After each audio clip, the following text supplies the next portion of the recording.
அபார கருணா சிந்தும் ஞானதம் சாந்தரூபிணம் ஸ்ரீ சந்திரசேகரகுரும் பிரணமாமி முதான்பகம். பெரியவா மகாகாவில் இருக்கிறதே சாதுர்மாசியம் பூர்த்தியாச்சு. இந்த சாதுர்மாசியத்துக்கு நடுப்புற விநாயக சதுர்த்தி வரும். இந்த விநாயக சதுர்த்திக்கு இந்த மண்ணு பிள்ளையார் வச்சு பூஜை பண்ணுற வழக்கம். அந்த பூஜை பண்ணி ரொம்ப நாள் அது யதாஸ்தானமாகாதே இருந்தது.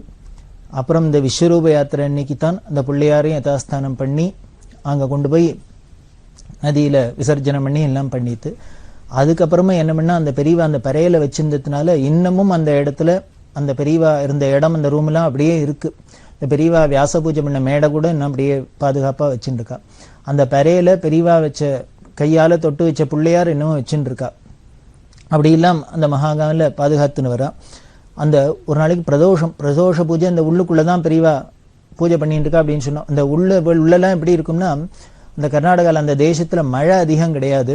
அதனால அவ என்ன பண்ணுவா, 4 பக்கம் செவுரு இருக்கும். செவுத்துக்கு மேல டாப்ல குறுக்கையும் நடிக்குமே அந்த மர மூங்கில் எங்கில் அதெல்லாம் போட்டு இந்த சோளத்தட்டை இளத்தட்டை இது மாதிரி அந்த வயல்ல வரைய இந்த வைக்கலுக்கல் அதெல்லாம் போட்டு மேல களிமண்ணை போட்டு அப்படியே பூசி விடுவா.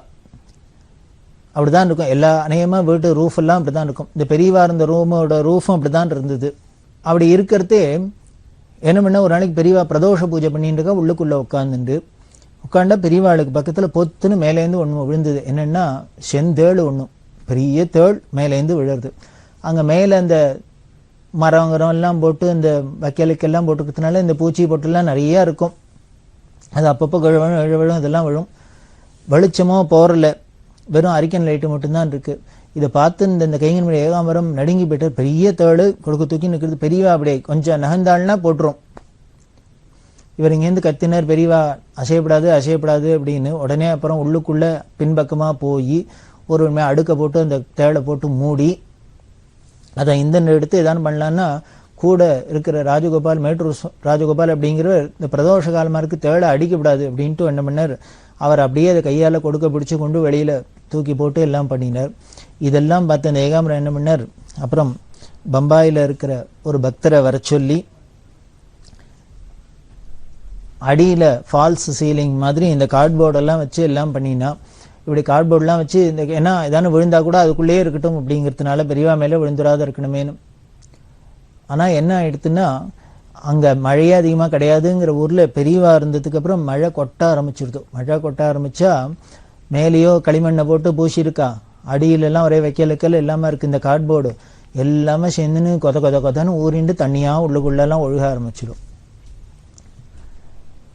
இப்படி தேடுகளு பூச்சி வருதேன்னு கார்ட்போர்டு போட்டு அத்தை பண்ணி இத்தை பண்ணா மழை பெஞ்சா அப்படி வருது. அதுக்கப்புறம் குல்பர்காலேருந்து டின் ஷீட் எல்லாம் கொண்டு வர சொல்லி அதை மேலே போட்டு மூடிக்கிடி வேடிக்கையா இருக்கும் மக்களெல்லாம். அப்படி எல்லாம் பண்ணியிருந்தா இந்த குளத்தங்கரையில உட்காந்துட்டு ஜபம் பண்ணிட்டு இருக்கா. அவ உட்கார்ந்து இருக்கிற பலகாய்க்கு அடியில பாம்பு இருக்கு அப்படின்னா எல்லாரும் அலறா. பெரியவாள்கிட்ட கத்தினாலும் பெரியவா அந்த அசிஞ்சா இது ஏதாவது தூக்கி போட்டுற போறதோன்னு பயமா இருக்கு. கத்தவும் முடியாது, கத்தாதையும் இருக்க முடியாது. பெரியவானா ஒண்ணும் அது அந்த பிரஜையே இல்லை, சரீர பிரஜையே இல்லாத ஜபம் பண்ணியிருக்கா. எல்லாத்தையும் அனுஷ்டானத்தை முடிச்சுன்னு பெரியவா ஏந்து நந்தனம்னா பெலகாயை தூக்கலான்னா பயமா இருக்கு. அதுக்கப்புறம் பெரியவா சொல்றா, ஒண்ணும் பண்ணாது, அதுகள்லாம் இருக்கிற இடத்துலதான் நாம இருக்கோம். அதாவது நாம தான் இனிமே பாம்பை பார்த்தா தேடை பார்த்தா அதை பார்த்தா இதை பார்த்தா பயப்படுறமே வழிய நமக்கு அது ஏதானு பண்ணிவிட போறதோன்னு நினைச்சுன்னு பயப்படுறோம். ஆனா வாஸ்தவத்துல என்னென்ன அதுகள்லாம் தான் நம்மளை பார்த்து பயப்படுறது. அது தற்காப்புக்காக தான் பாம்பெல்லாம் நம்மளை கடிக்க வருது, துஷ்ட ஜந்துக்கெல்லாம் கடிக்க வருது.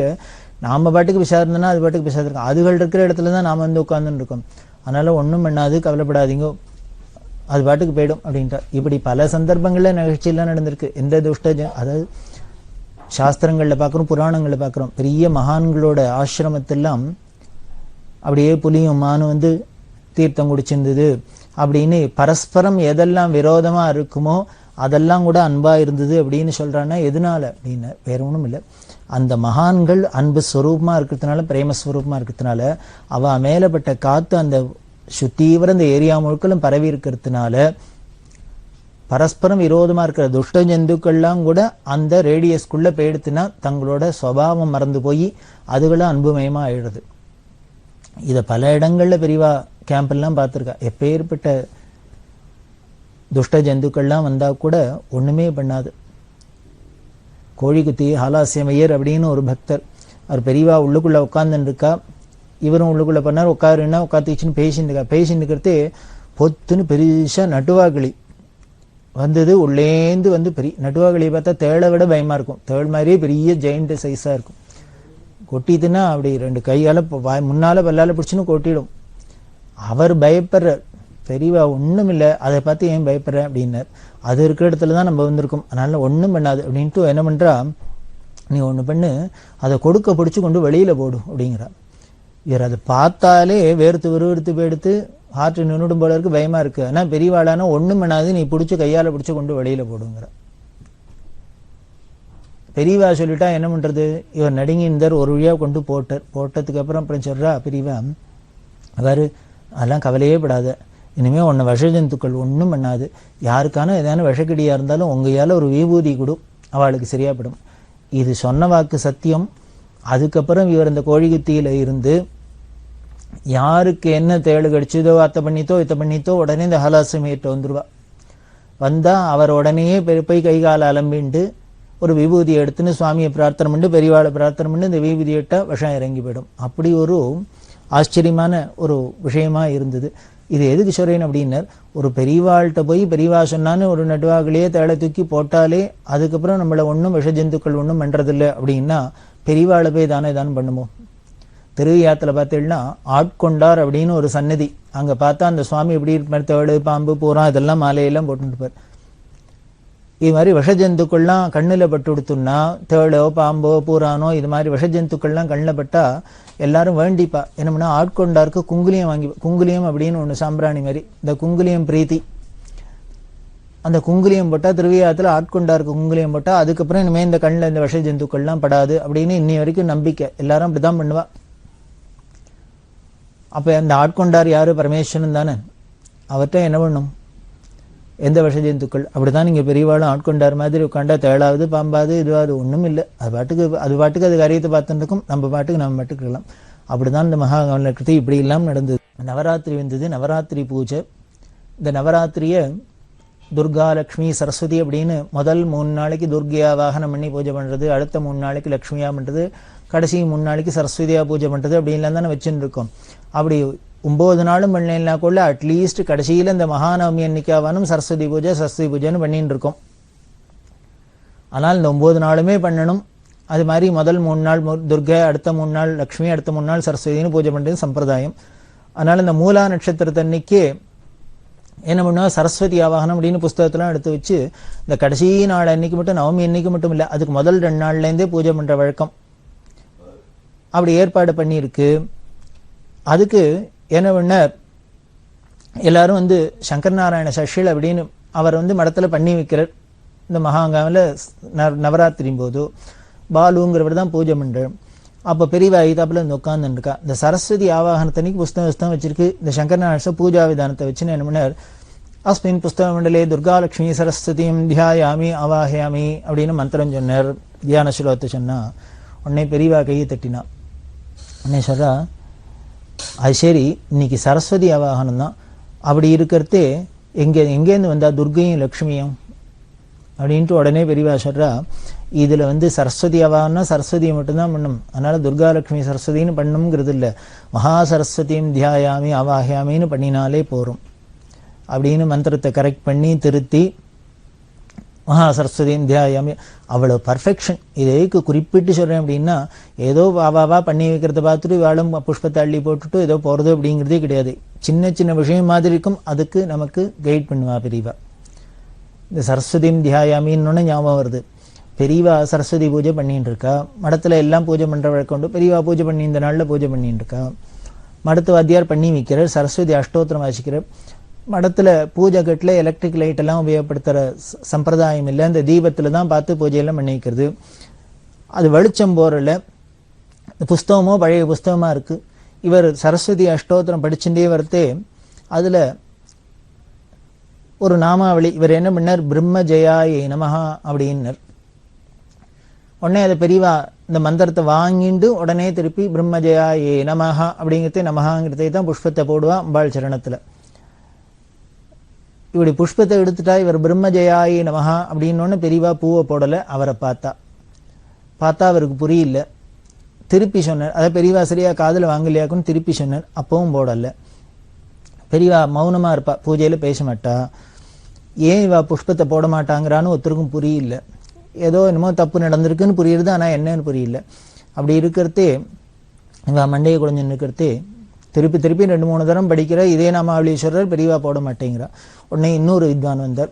அவர் என்னப்பா பண்ண, ஏதாவது தப்பாப்பா படிச்சுட்டியா கூட, நான் வேணா படிக்கிறேன் அப்படின்ட்டு அவர் வாங்கி பார்த்து பிரம்மஜாயா ஏ நமஹா அப்படின்னர். உடனே பெரியவா புஷ்பத்தை போட்டா.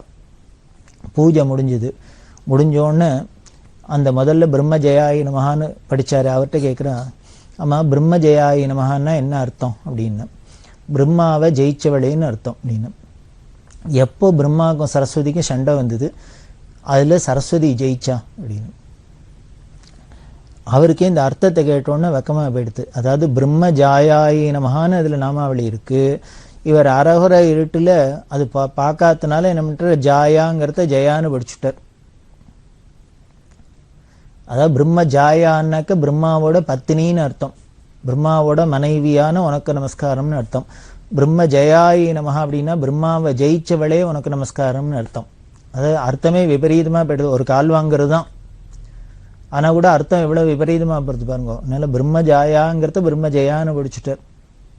இதை கரெக்ட் பண்ணினோன்னு அவருக்கு ரொம்ப சங்கோஜமா இருந்தது. பெரியவா எப்படிலாம் ஒரு நாமாவளி எப்படி ஏதோ காதுல வாங்கிட்டு அதை சொல்லி திருப்பி பண்றாங்கிறது இல்லை, அந்த அர்த்தத்தை எப்படி அனுசந்தானம் பண்ணிட்டு அதுல ஊறி பண்றான்னு தெரியுது. நவராத்திரிலாம் பூஜை பண்ணா, அம்பாளுக்கு பூஜை பண்ணா உள்ளுக்குள்ள கைங்கரியம் என்றவாள்லாம் சொல்லுவா. அப்படியே லலிதா சஹஸ்ரநாமம் பண்ண ஆரம்பிச்சா ஒவ்வொரு நாமாவளியும் பார்த்துட்டு பெரியவாளுக்கு அப்படியே அதோட அர்த்தத்துல போய் பாவசமாதியில போய் அப்படியே கண்ணில் தாரதாரியா தண்ணி கொட்டின்ட்டு அப்படியே உருகி பூஜை பண்ணுவா. ஏதோ மெக்கானிக்கலா இனிமே அஷ்டோத்திரம் சஹஸ்ரநாமம் அப்படின்னு கிடுன்னு பூவை விட்டு எறிஞ்சிட்டு புஷ்பத்தை விட்டு எறிஞ்சிட்டு வேலையை முடிச்சோம் அப்படின்னு பண்ண மாட்டா. ஒவ்வொன்றுத்தையும் அனுபவிச்சு அந்த அர்த்தத்துல போய் மூழ்கி அப்படியே இந்த பாவ நிஷ்டையில இருந்து உருகிதான் பூஜை பண்ணுவான். அதை போலதான் இங்க இவர் ஏதோ அஸ்மின் புஸ்தக மண்டலே துர்கா லட்சுமி சரஸ்வதியும் தியாயாமி அப்படின்னாக்க உடனே இங்க எங்க புஸ்தக மண்டலத்துல எங்க துர்கையும் லட்சுமியும் இருந்தா, அதனால சரஸ்வதி தான், மகா சரஸ்வதி தியாயாமி அவாஹியமின்னு ஒழுங்கா சொல்லு அப்படின்னு கரெக்ட் பண்றா. அப்படின்னா அதான் பெரியவாளோட குணம். இப்படி நவராத்திரி விராத்திரிலாம் முடிஞ்சது, எல்லாம் இருந்தது. அப்படி இருக்கிறதே தான் அங்க இந்த ஏகாம்பரம் என்ன பண்ணார், அவரோட குழந்தைகளுக்கு பூணல் போடணும் அப்படிங்கிறதுக்கு அவ தாயார் சாத்தம் வந்தது, குழந்தைகளுக்கு பூணல். அதுக்காக இங்க மெட்ராஸ்க்கு வரதா இருந்தார். அப்படி இங்க வந்த இடத்துல என்ன எடுத்துன்னா, சிம்சன் அப்படின்னு பெரிய கம்பெனி, அந்த குரூப் கம்பெனியோட சேர்மன் சிவசைலம் அப்படின்னு, அவரோட மூத்த பொண்ணு மல்லிகான்னு அவளோட கல்யாணம் நிச்சயம் இருந்தது. அவ அந்த சிம்சன் குரூப்ல அவ எல்லாருமே ரொம்ப பெரியவாழ்ட்டையும் ரொம்ப பக்தி உண்டு. அவ திருநெல்வேலிக்காராளா இருந்தாலும், அவளுக்கு ஆச்சாரிய பீடம் சிங்கேரி ஆச்சாரியாளா இருந்தாலும், இந்த எந்த ஒரு வித்தியாசமும் இல்லாத பெரியவாழ்கிட்ட ரொம்ப பிரியம். சிவசைலமா இருக்கட்டும், அவரோட தம்பி கிருஷ்ணமூர்த்தியா இருக்கட்டும், இன்னும் அனந்தராமகிருஷ்ணரா இருக்கட்டும், இன்னும் எல்லாருமே அவ அப்பா அனந்தராமகிருஷ்ணர் எல்லாருமே பெரியவாழ்ட்டையும் ரொம்ப காஞ்சிகாம ஓடிவிடுத்து அப்படி பக்தியோட பெரியவாழ்கிட்ட அசாத்திய பக்தியோட இருந்திருக்கா. பல கைங்கரியம் பண்ணியிருக்கா. இந்த குரூப்ல கைங்கரியம் பண்ணியிருந்தா. இந்த ஏகாம்பரம்லாம் சிம்சன் குரூப்ல இருந்தார். சிம்சன் வைத்தா அப்படின்பா வைத்தியநாத ஐயர், இந்த ஏகாம்பரம் இவாள்லாம் பெரியவாழ்ட்டையும் கைங்கரியம் பண்றதுக்கு அவ அலோவ் பண்ணி அப்படி எல்லாம் பெரியவாளுக்கு கைங்கரியம் பண்ணியிருக்கா. அதனால இந்த சிவசைலம் தன்னோட பொண்ணோட கல்யாணம் அப்படிங்கிறதுனால இந்த பத்திரிகையெல்லாம் கொடுத்து, இந்த ஏகாம்பரத்திட்ட கொடுத்து, அவசியம் பெரியவாள்கிட்ட மகாகாவுக்கு போய் கல்யாணம் நல்லபடியா இருக்கணும், எல்லாம் க்ஷேமா இருக்கணும், பிரார்த்தனை உண்டா, பிரசாதம் வாங்கிட்டுவான்னு அனுப்ப இவர் திரும்பி வந்தார். குழந்தைகளோட பூணல் இதுக்குன்னு ஊருக்கு வந்தவர் இவர் சிவசைலம் சேர்மன் அவர் சொல்லி அனுப்பிச்சோன்னு பத்திரிகையெல்லாம் எடுத்துன்னு வந்து பெரியவாள்கிட்ட சொல்லி, பெரியவா ரொம்ப சந்தோஷப்பட்டு அவளுக்கு பிரசாதம் எல்லாம் கொடுத்து அனுப்பிச்சு எல்லாம் பண்ணி கல்யாணத்தையும் அட்டெண்ட் பண்ணிட்டு வா அப்படின்னே பெரியவா சொல்லி அனுப்பிச்சா. பிரசாதத்தோட இந்த கல்யாணம் என்ன நடந்தது. அந்த குடும்பம்லாம் இன்னைக்கு பரமக்ஷேமா இருந்துருக்கு. அது பெரியவாளோட கிருபையினால அனுகிரகத்தினால. அதுக்கப்புறம் இந்த ஏகாம்பரத்தோட பிள்ளைகளுக்கு பூணல் அப்படின்னு, பிள்ளைகளுக்கு பூணல் வந்தோடனே அதுக்கு பத்திரிகையெல்லாம் பிரிண்ட் பண்ணி அந்த குழந்தைகள் 2 பேரையும் அவரோட மச்சினோன்னு வச்சு பெரியவாளை தரிசனம் பண்ணி வச்சு அவ அனுகிரகத்துல பூணல்லாம் நடந்தது. இப்படி அதுக்கப்புறம் இவர் திரும்பி பெரியவாள்கிட்டயே கேம்புக்கு வந்தார். அப்படி வந்திருக்கிறதே ஒரு நாளைக்கு திருச்சிக்கு பக்கத்துல சிறுகமணி அப்படின்னு இருக்கு. இந்த சிறுகமணியில ஒரு ருக்வேத பாடசாலை, அந்த பாடசாலையில் பத்மநாபாச்சார் அப்படின்னு ஒரு வித்வான் இருந்தார், வேதவித்து. அவர் ரிக்வேதத்துல பெரிய மகா பண்டிதர். அவ மத்வ மதத்தை சேர்ந்த மாத்வாளா இருந்தாலும் பெரியவாள்கிட்ட ரொம்ப பக்தி. இந்த பத்மநாபாச்சார் கல்கத்தால இருந்தார். கல்கத்தால போய் இருக்கிறதே அங்க என்ன பண்ணார், வைதிகத்துக்கெல்லாம் போய் எல்லாம் பண்ணி அப்படி இருந்தார். அப்புறம் அவருக்கு ஒரு புள்ள காலமாச்சு. அதுக்கப்புறம் வரும்படியுமா இருந்தது. இந்த வந்தார் வந்து பெரியவாள்கிட்ட சொல்றது தான் அவருக்கு வாழ்க்கையில பல நிகழ்ச்சிகள். அவருக்கு வேதம் அத்தியனம் பண்ணினா கூட அப்புறம் ஒரு சமயத்துல வேதம் அத்தியனம் பண்ணதெல்லாம் மறந்து போக, அதுக்கப்புறம் பெரியவாள்கிட்ட வந்து சொல்ல, பெரியவா தனம் இந்த பாடசாலையில பசங்கள்லாம் திருவஸ்வரத்தை திருவஸ்வரத்தை வந்து கேட்டுட்டே இரு, வந்து வேதம் மட்டும் மறக்காது, மறந்தாப்புல இருக்கும் மறக்காது அப்படின்னு சொல்லி, அதுக்கப்புறம் எல்லாம் வந்து இனிமே திருப்பி மறக்காது இருக்குன்னா ஒண்ணு பண்ணு. அவருக்கு 3 பிள்ளைகள். இந்த 3 பிள்ளையும் ஸ்கூல்ல இருந்து எடுத்துன்னு வந்து நீ முதல்ல வீட்டுல வச்சுட்டு நியமாத்தியனமா குழந்தைகளுக்கு சொல்லிக் கொடு. நமக்கு அத்தியாபனம்னு வச்சது, அதாவது வேதத்தை நாம படிக்கணும், அதுக்கப்புறம் அடுத்தவாளுக்கு சொல்லித்தரணும்னு வச்சதே படிச்சதை மறக்காத இருக்கிறதுக்கு தான். கம்பல்சரியாவே சாஸ்திரம் சொல்லியிருக்கு. அதனால உன் குழந்தைகளுக்கெல்லாம் சொல்லிக் கொடுன்னு சொல்லி அது அவளோட வாழ்க்கையில அப்படி ஒரே வேத வித்தா ஆச்சு. அப்படி இந்த சிறுகமணியில பெரியவா என்ன பண்ணா, ஒரு வீட்டை கொடுத்து பாடசாலை வச்சுக்கோ, அந்த பாடசாலையில உன் குழந்தைகளுக்கெல்லாம் சொல்லிக் கொடு.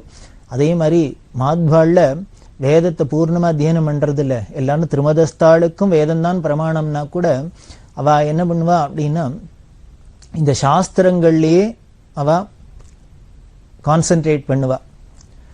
சாஸ்திரங்க படிக்கிறதுல தான் அவ கான்சென்ட்ரேட் பண்ணா. வேதத்தை பூர்ணமா கனாந்த அத்தியனம் பண்றதுங்கிறதுலாம் அவ ஏதோ உபயுக்தமா வச்சுப்பாளே வழியை பூர்த்தியா வச்சுக்க மாட்டா. அதனால வேதத்தை மாத்வாள்லையும் வேதம் படிச்ச கனபாட்டிகள்லாம் இருக்கணும், பூர்ணமா அத்தியனம் பண்ணவா இருக்கணும். அப்படிங்கிறதுனால இந்த சிறுகமணியில பாடசாலை வச்சு தர சொல்லி பெரியவாளே மடத்துல ஏற்பாடு பண்ணி பாடசாலை வச்சு கொடுத்து, அதுல ஒரே ஒரு கண்டிஷன் போட்டா, உங்க பாடசாலையில மாத்வ பசங்களை மட்டும்தான் சேர்த்துக்கணும். ஏன்னா இதோட லட்சியமே மாத்வாள்ல வேதம் படிச்சவா இருக்கணுங்கிறதுனாலதான். அதாவது பெரியவா பண்ணியிருக்கிற கைங்கரியம், இவர் ஒரு அத்வைதியா இருந்தாலும் ஸ்மார்த்த மடாதிபதியா இருந்தா கூட, வைஷ்ணவமா இருக்கட்டும் அத்வமா இருக்கட்டும், எந்த சம்பிரதாயத்தை சேர்ந்தவாளா இருக்கட்டும், எந்த சித்தாந்தத்தை சேர்ந்தவாளா இருக்கட்டும், அவாவாளுக்கும் இன்னைக்கு அவாவா சித்தாந்தம் இருக்கு, அவள்கிட்டையும் வேதம் இருக்கு, ஆச்சார அனுஷ்டானம் இருக்கு, சாஸ்திரம் இருக்குன்னா அதுக்கெல்லாம் பெரியவாளோட இந்த சகாயம் எல்லாமே ரொம்ப முக்கியமா இருக்கு. அதெல்லாம் பார்த்து பெரியவா பண்ணியிருக்கான்னு தெரியுது. அப்படி பண்ணி சிறுகமணியில பாடசாலை வச்சுக்க சொன்னா, அதுக்கு மேல மாத்வாள்ல யாக யஜ்ஞம் பண்ணினவாள் அக்னிஹோத்திரம் பண்றவா இல்லைன்ட்டு அவரை ஆதானம் பண்ணிக்க சொல்லி அக்னிஹோத்திரம் பண்ண சொன்னா, அவர் அக்னிஹோத்திரம் பண்ணி சோமயாகங்கள்லாம் பண்ணினார். இந்த மகாகாவன்ல இருக்கிறதே என்ன பண்ணார், வாஜபேயம்ங்கிற யாகத்தை பண்ணிட்டு அந்த தீர்த்தம் பஸ்மா எல்லாம் பிரசாதம்லாம் எடுத்துன்னு பெரியவா தரிசனத்துக்கு வர்றார். பெரிய யாகம் வாஜபேயம்ங்கிறது. அதை பண்ணிட்டு வந்தா, அது வந்தோன்னு பெரியவா சொல்றா, தேகாமரத்துட்டு நம்மள்ட்ட வெள்ளை கொடை இருக்கோ அப்படின்னா, கொடைன்னா கருப்பு கொடை தான் இருக்கும், வெள்ளை கொடை தான் இருக்கும் அப்படின்னா, உடனே இல்லை அப்படின்னார். உடனே அவருக்கு ஞாபகம் வந்தது, பம்பாயிலேருந்து ஜெயலட்சுமி சுப்பிரமணியம்னு ஒரு தம்பதிகள், அவ ஒரு தரம் தரிசனத்துக்கு வந்திருக்கிட்டே ஒரு கலரா இருக்கிற ஒரு கொடை ஒன்றும் பெரியவாளுக்கு வாங்கிட்டு வந்து கொடுத்தா. அது எதையோ உள்ள இருந்தது. உடனே அந்த பம்பாய்க்காரா கொடுத்த கொடை இருக்கும்னு தெரியல, கலர் கொடை, அதை வேணா பாக்குறேன், ஆனா அதுல வெள்ளையா இருக்காது, எல்லா கலருக்கும் அதுல வெள்ளையும் இருக்கும் அப்படின்னு. சரி பரவாயில்ல போய் எடுத்துன்னு வாங்க. அதை எடுத்துன்னு வந்து பார்த்தா அந்த கொடை கிடைச்சுடுத்து. உடனே பெரியவா சொல்றா, வாஜபேயம் பண்ணிட்டு வந்த அந்த வித்வான அந்த ஊர் ராஜா என்ன பண்ணணும்னு, ஸ்வேத சத்திரம் அப்படின்னு வெண்பட்டு கொடையை பிடிச்சு அழிச்சுன்னு வரணும், அப்படி தரிசனம் பண்ணணும்னு சாஸ்திரம் சொல்றது. அதனால இவரும் வாஜபேயம் பண்ணிட்டு வந்திருக்காரு. இவரை வெள்ளை கொடைக்கு பிடிச்சுன்னு வந்து அழிச்சுன்னு தரிசனம் பண்ணணும்னு ஆசையா இருக்கு, பார்க்கணும்னு இருக்கு. அதனால நீ அவருக்கு இந்த வெள்ளை கொடையை பிடிச்சு அழிச்சுன்னு வா அப்படின்னா. அந்த சமயம் பார்த்து என்ன ஆயிடுத்து அப்படின்னா, ஷாண்டூர்ங்கிற ஊரை சேர்ந்த ராஜா, ஷாண்டூர் ராஜா முன்னமே பார்த்திருக்கோம். இந்த ஷாண்டூர் ராஜா பரம பக்தர், அடிக்கடி பெரியவா தரிசனம், அவர் குடும்பத்தோட வந்திருக்கார். வந்தா பெரியவாளுக்கு ஒரே சந்தோஷம். ஏகாம்பரத்தில் சொல்றா, கொடையும் கிடைச்சுடுத்தோ, இப்ப ராஜாவே பிரத்யக்ஷ ராஜாவே வந்துட்டார். அதனால ஒண்ணு பண்ணி இந்த ராஜாட்ட அந்த கொடையை கொடுத்து அவரை ஊர் எல்லையிலேந்து அந்த வாஜபேயம் பண்ண பத்மநாபாச்சார ராஜா கொடை பிடிக்க, இந்த பத்மநாபாச்சாருக்கு ஒரு ஷால்வை மாலையெல்லாம் போட்டு அலங்காரம் பண்ணி அழிச்சுன்னுவா, அவளை அப்படி பார்க்கணும் அப்படின்னு. அவர் பத்மநாபாச்சார் உருகி போயிட்டார். பெரியவாளோட எப்படி இல்லாம அந்த சம்பிரதாயத்தை காவலராக இருக்கா, எப்படிலாம் பெரியவா ஒவ்வொரு விஷயத்துக்கும் மதிப்பு கொடுக்குறா, எதை எதை எப்படி மதிக்கணும் அப்படிங்கிறத நமக்கு சொல்லிக் கொடுக்குறாப்புல இருக்கு அப்படின்னு. அந்த அழகே அழகுதான், தனி தான் அது. அதுக்கப்புறம் சாண்டூர் ராஜா அவருக்கு பரம சந்தோஷம். இப்படி அப்புறம் எல்லாம் விவரம்லாம் சொல்லி இது மாதிரி இவர் வாஜபேயம் பண்ணியிருக்க அப்படின்னா அவருக்கு பரம சந்தோஷம். இப்படி சாண்டூர் ராஜா கொடை பிடிக்க இந்த பத்மநாப ஆச்சார இவ மரியாதைகளோடு அழிச்சுன்னு வந்து பெரியவாள்கிட்ட தரிசனம் பண்ணி பெரியவா அப்புறம் எல்லாம் விசாரிச்சு அப்புறம் இந்த பிரசாதங்கள்லாம் எடுத்துன்னு பரம சந்தோஷமா அவருக்கு அனுகிரகம் பண்ணினா. அவளுக்கு அப்படி ஒரு பிரீத்தி பெரியவாள்கிட்ட. கும்போணம் மடத்திலேயே பாடசாலை வாத்தியாராக இருந்தார். இவருக்கு 3 பசங்க அப்படின்னு சொன்னேன். இந்த 3 பிள்ளைகளும் இப்போ என்ன பண்ணியிருக்கா அப்படின்னா, பெரிய பிள்ளை ராமகிருஷ்ணாச்சார் அப்படிங்கிற மந்திராலயத்தில் பாடசாலை வச்சு நடத்தின்னு இருக்கார். அதே மாதிரி சிறுகமணியில் அவர் 2வது பிள்ளை பாடசாலை நடத்தின்னு இருக்கார் பரசுராமாச்சார்னு. 3வது பிள்ளை ஈரோடில் பாடசாலை வச்சு நடத்தின்னு இவ 3 பிள்ளைகளும் 3 பாடசாலை நடத்தின்னு இருக்கா. 3 வந்து ரிக்வேத பாடசாலை, அதில் எல்லாம் மாத்வ பசங்க தான் படிச்சுட்டு இருக்கு. 3 பேருமே யாக யஜ்யங்கள் பண்ணி அக்னிஹோத்திரம் பண்ணிட்டு இருக்கா, நித்யாக்னிஹோத்திரம் பண்ணிட்டு இருக்கா. இப்படி மாத்வாளில் அக்னிஹோத்திரம் பண்ணவா யாகம் பண்ணினவாளே இல்லைங்கிறது போக இப்போ ஒரு பத்மநாபாச்சாராயி அது இப்போ 1 3 வளர்ந்துருக்கு. அதுக்கப்புறம் 3 அப்படியே விருத்தி ஆகிட்டு வரும். அந்த பாடசாலையில் குழந்தைகள்லாம் பார்த்தா ஆச்சரியமா இருக்கும். இவாழமும் இந்த பரசுராமாச்சார் இவாளுக்கெல்லாம் இன்னமும் லௌகீக ஆசையே துளி கூட இல்லாத இருக்கு. அப்படி ஒரு நிர்மலமா இருக்காவா. கேட்டா எதுவா இருந்தாலும் பெரியவா பார்த்துக்கிறா, பெரியவா அனுகிரகம் பண்றா. அவ சொன்னா சதர்மத்தை பிடிச்சின்று அனுஷ்டானம் பண்ணின்று எல்லாம் பகவான் காப்பாத்துவன்னு. அது சத்திய வாக்கு, அந்த குருவாக்கு வேண் போகல அப்படின்னு அப்படி ஒரு திருடமான நம்பிக்கையோட சம்பிரதாயம் சித்தாந்தம் வேறையா இருக்கலாம், துவைத்தமா இருக்கலாம், எப்படி வேணா இருக்கலாம், மத்வ மதமா இருக்கலாம். ஆனால் பெரியவாள்கிட்ட அப்படி ஒரு பக்தியா இருக்குன்னா அதுதான் அத்வைதம்ங்கிறது. எல்லாத்தையும் தனக்குள்ள அடக்கிண்டு எல்லாருக்கும் ஹிதமா இருக்கிறது, எல்லாருக்கும் பிரியமா இருக்கிறது தானே அத்வைதத்தோட சிறப்பே. அப்படி இந்த பத்மநாபாச்சார் அவ பரம்பரை குடும்பம் இருந்துன்னு இருக்கு. அப்படி அவர் யாகம் பண்ணிட்டு வர அவருக்கு இது மாதிரிலாம் மரியாதை பண்ணினா, அது மாதிரி எந்தெந்த சமயத்தில் எதை மரியாதை பண்ணும் அப்படிங்கிறதுன்னு பெரியவாளுக்குன்னு தெரியும். அதாவது உத்தம ஒரு வீரராகவாச்சாரியார் அப்படின்னு ஒரு பெரிய வித்வான், மகா வித்வான். அவர் வைசேஷிக ரசாயனம் அப்படின்னு ஒரு விசிஷ்டாத்வைத நூல் எழுதினார். உடனே பெரியவா என்ன பண்றா, மடத்தில் இருந்த வித்வான்களை கூப்பிட்டு இந்த உத்தம ஒரு வீரராச்சாரியாருக்கு போய் மரியாதை பண்ணிட்டு வா இந்த புஸ்தகம் எழுதினத்துக்கு அப்படின்னு. அதில் சில மடத்தில் இருக்கவாள்லாம் சொன்னா, அவரோ வைஷ்ணவராக இருக்கார், விசிஷ்டாத்வைத கிரந்தம் எழுதியிருக்கார், அதுக்கு நம்ம போய் எதுக்கு மரியாதை பண்ணுவேன்னு. அதுக்கு பெரியவா சொல்றா, ஒரு வித்வான் இது மாதிரிலாம் பண்ணினா அந்த காலத்தில் ராஜாக்கள் இருந்தா அவளை உடனே ஆதரித்து அதை பாராட்டி அவளுக்கு சகாயம்லாம் பண்ணி எல்லாம் பண்ணியிருந்தா. இப்போ ராஜாக்கள்லாம் இல்லாத போயிடுத்து, இது டெமோக்ரஸியாக போயிடுத்து. அதனால நம்ம எல்லாருமே ராஜா தான். அதனால யாரா இருந்தாலும் எந்த வித்தியாசமும் பார்க்கப்படாது. ஒரு வித்வான் மெனக்கெட்டு பரிசிரமப்பட்டு இது மாதிரிலாம் ஒரு பண்ணியிருக்காருன்னா அதை யாரானும் 10 பேரானு ரெக்கக்னைஸ் பண்ணி அவருக்கு அதை பாராட்டணும், அவளுக்கு ஒரு கௌரவப்படுத்தணும். அது நம்மளோட கடமை. அதனால அவசியம் பண்ணணும் அப்படின்னு பெரியவா போய் பண்ண அவர் வீராச்சாரியர் ரொம்ப சந்தோஷப்பட்டார். பெரியவாளோட அந்த விசாலமான பரந்த எண்ணத்தையும் அதையும் பார்த்து பெரியவாளால தான் இப்படி முடியும் அப்படின்னு சொல்லி அவர் ரொம்ப பிரியத்தை காமிச்சு நெகிழ்ந்து போனார் அப்படின்னு சொல்ற வழக்கம் உண்டு. இப்படி பெரியவாளுக்கு எந்த வித்தியாசம் இல்லாத எல்லாத்தையும் ஒரே பிரியத்தை காமிச்சுருக்கா. அதை நாம தொடர்ந்து நாமளும் அனுபவிக்க